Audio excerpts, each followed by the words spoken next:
chat. Nós estamos nesse domingo, pessoal, reforçando todas as impressões que nós trouxemos para vocês durante a semana. Operações russas que, na realidade, estão cada vez mais consolidando a possibilidade de uma ação. Isso responde também um pouco do que o Mirpis colocou na direção de Kharkiv, tá? Na direção de Kharkiv, e isso a nível terrestre, e os ucranianos. Olha, eu vou ser muito franco, eu não tenho meias palavras, vocês sabem disso. Eu, na realidade, gente, acho que os ucranianos estão meio desesperados aí com a situação do resultado do terreno. Então, não, é claro, e naturalmente seus próceres também, aí seus aliados, né? Eu acho que eles vão tentar alguma bobagem aí que pode acirrar muito conflito nos próximos dias. Eu tenho essa impressão. Tudo que a gente está compilando leva a crer. Edson Vieira, Rogério, continue do jeito que você está fazendo, sempre interagindo com as pessoas do chat. Esse é um dos diferenciais do teu canal. Parabéns. Obrigado, Edson. Obrigado pela confiança. Eu sei que é impossível agradar todo mundo, né?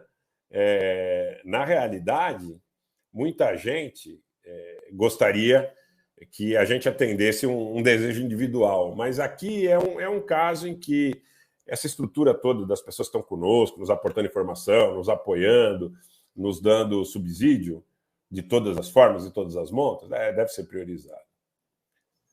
Eu concordo, Roger, a OTAN está perdendo, tá? Está perdendo, sim.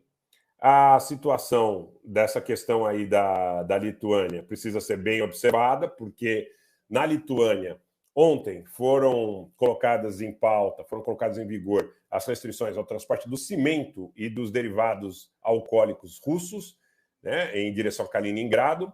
Isso parece que está desagradando bastante a Rússia, é uma outra situação que está em pauta para essa semana. Todo mundo precisa ficar de olho. Um abração, Gustavo Fonseca, e muito obrigado ao Marcelo Ciambra pelo superchat.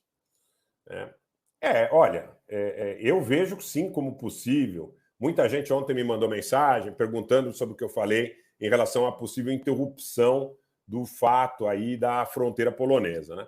Porque se os ucranianos estão falando grosso com relação à possibilidade de atacar o sul, Kherson, a própria Crimeia, Mykolaiv, onde eles estão imprimindo uma resistência importante ao avanço terrestre russo, e também há especulações até que possam tentar algum tipo de abordagem em relação a regiões do Mar de Azov, operações de sabotagem e tudo mais.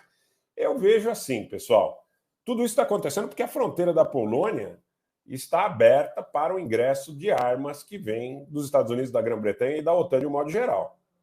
Então a pergunta é bastante pertinente. Um abraço, Robson de Araújo, que está na Polônia nos prestigiando.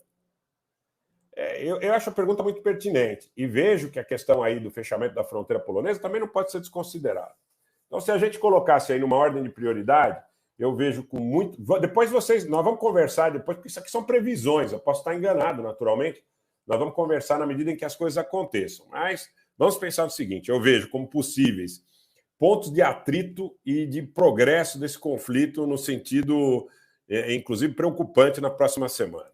A questão da fronteira polonesa, a questão da fronteira entre Ucrânia e Belarus, eu acho que é uma coisa mais ou menos única, mais ou menos imbricada, mas vejo preocupação também nessa questão da crise de transportes com a Lituânia, que não está resolvida entre idas e vindas. Primeiro anuncia, depois volta atrás do que voltou atrás, está complicado ainda.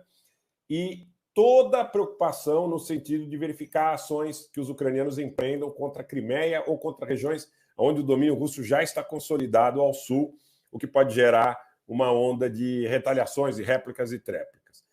E atenção também naquele programa exclusivo que a gente fez aqui, dizendo muito antes da mídia mainstream, que os russos estão concentrando esforços e mão de obra para caminhar a nível terrestre em direção a Kharkiv, tá? Vocês anotaram? A gente vai discutir nessa semana o progresso dessas situações. Fronteira da Lituânia, fronteira da Polônia, a questão de Kharkiv e os potenciais ataques ucranianos em relação à direção sul. Eu acho que esse é o eixo aí da análise do conflito para a próxima semana, aí tentando prever, predizer, né? Naturalmente, como eu digo, né? É uma análise, está naturalmente sempre sujeita à reinterpretação, a novas informações, ou mesmo até ao erro. A gente não pode ter medo de errar, porque, na realidade, senão isso nos imobiliza, né? Isso nos imobilizaria de maneira decisiva, porque isso aqui é um canal de análise também, né? Além de notícia, a gente faz análise. Quem faz análise sempre corre o risco de não acertar. Mas se nós nos omitirmos, a coisa fica bastante sem graça, né? Antônio,